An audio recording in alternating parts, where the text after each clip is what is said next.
नमस्कार विद्यार्थी मित्रांनो, आपल्या यूट्यूब चॅनलवर आपले स्वागत आहे. चला मग आपण आता वेळ न घालवता प्रश्नाला सुरुवात करू. पहिला प्रश्न आहे, शून्याचा शोध कोणी लावला? याचं उत्तर आहे मित्रांनो ऑप्शन क्रमांक 1 आर्यभट्ट. आर्यभट्ट यांनी शून्याचा शोध लावला. पुढील प्रश्न आहे मित्रांनो, 1953 मध्ये DNA ची प्रतिकृती कोणत्या संशोधकाने तयार केली? याचे उत्तर आहे मित्रांनो ऑप्शन क्रमांक 4 1 व 2 दोन्ही. म्हणजे वॅटसन आणि क्रिक या दोन शास्त्रज्ञांनी 1953 मध्ये DNA ची प्रतिकृती या संशोधनाचा शोध लावला. पुढील प्रश्न आहे मित्रांनो, भारत सेवक समाजाची स्थापना टिंबटिंब यांनी केली. याचे उत्तर आहे मित्रांनो ऑप्शन क्रमांक 4 गोपाल कृष्ण गोखले. गोपाल कृष्ण गोखले यांनी भारत सेवक समाजाची स्थापना केली. पुढील प्रश्न आहे, खालीलपैकी संविधान सभेचे अध्यक्ष कोण होते? याचे उत्तर आहे मित्रांनो ऑप्शन क्रमांक 3 डॉक्टर राजेंद्र प्रसाद. डॉक्टर राजेंद्र प्रसाद हे संविधान सभेचे अध्यक्ष होते. पुढील प्रश्न आहे, 1 मे 1960 रोजी टिंबटिंब राज्याची निर्मिती झाली. याचे उत्तर आहे ऑप्शन क्रमांक 1 मे 1960 रोजी महाराष्ट्र राज्याची निर्मिती झाली. पुढील प्रश्न आहे, देहू हे धार्मिक स्थळ कोणत्या नदी किनाऱ्यावर आहे? याचे उत्तर आहे ऑप्शन क्रमांक 3 इंद्रायणी. देहू हे धार्मिक स्थळ इंद्रायणी या नदी किनाऱ्यावर आहे. पुढील प्रश्न आहे, महाबळेश्वर हे थंड हवेचे ठिकाण कोणत्या जिल्ह्यात आहे? याचे उत्तर आहे मित्रांनो ऑप्शन क्रमांक 4 सातारा. महाबळेश्वर हे थंड हवेचे ठिकाण सातारा या जिल्ह्यात आहे. पुढील प्रश्न आहे मित्रांनो, पन्हाळा हे किल्ला कोणत्या जिल्ह्यात आहे? पन्हाळा किल्ला कोल्हापूर जिल्ह्यात आहे मित्रांनो ऑप्शन क्रमांक 1. पन्हाळा किल्ला कोल्हापूर जिल्ह्यात आहे. पुढील प्रश्न आहे, अजिंठा लेणी महाराष्ट्रातील कोणत्या जिल्ह्यात आहे?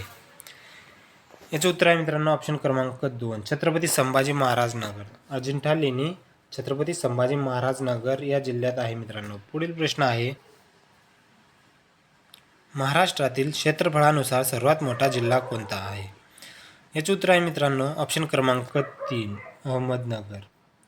महाराष्ट्रातील क्षेत्रफळानुसार अहमदनगर हा जिल्हा सर्वात मोठा जिल्हा आहे मित्रांनो. पुढील प्रश्न आहे, म्हैसमाळ हे थंड हवेचे ठिकाण कोणत्या जिल्ह्यात आहे? याचे उत्तर ऑप्शन क्रमांक 2 म्हैसमाळ हे थंड हवेचे ठिकाण छत्रपती संभाजी महाराज नगर या जिल्ह्यात आहे. पुढील प्रश्न आहे, कोयना जलविद्युत प्रकल्प कोणत्या जिल्ह्यात आहे? याचे उत्तर आहे ऑप्शन क्रमांक 4 सातारा. कोयना जलविद्युत प्रकल्प सातारा या जिल्ह्यात आहे. पुढील प्रश्न आहे, महात्मा ज्योतिबा फुले यांचा जन्म कधी झाला? ऑप्शन क्रमांक 1 याचे उत्तर आहे मित्रांनो, महात्मा ज्योतिबा फुले यांचा जन्म 11 एप्रिल 1827 रोजी झाला. पुढील प्रश्न आहे, जागतिक पर्यावरण दिन दरवर्षी कोणत्या तारखेला साजरा केला जातो?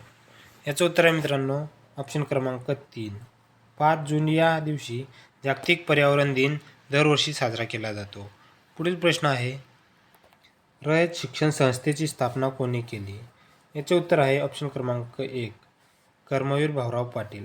कर्मवीर भाऊराव पाटील यांनी रयत शिक्षण संस्थेची स्थापना केली. पुढील प्रश्न आहे, भारतातील क्षेत्रफळाने सर्वात मोठे राज्य कोणते? याचे उत्तर आहे ऑप्शन क्रमांक 3 राजस्थान. राजस्थान हे भारतातील क्षेत्रफळाने सर्वात मोठे राज्य आहे. पुढील प्रश्न आहे, खालीलपैकी कोणती गर्ता हिंदी महासागरात आहे? याचे उत्तर आहे ऑप्शन क्रमांक 2 सुंदा. सुंदा ही गर्ता हिंदी महासागरात आहे मित्रांनो.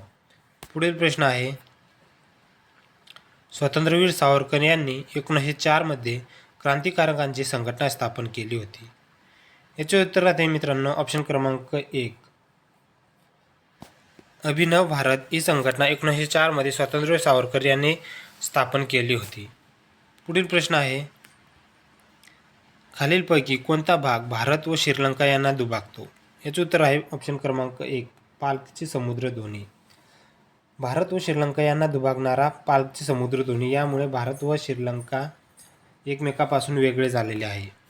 पुढील प्रश्न आहे, राष्ट्रपती व उपराष्ट्रपती हे हजर नसल्यास राष्ट्रपती पदाचा कार्यभार कोण सांभाळतो? याचं उत्तर आहे ऑप्शन क्रमांक 2 सरन्यायाधीश.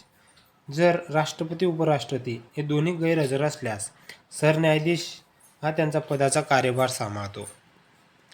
धन्यवाद मित्रांनो.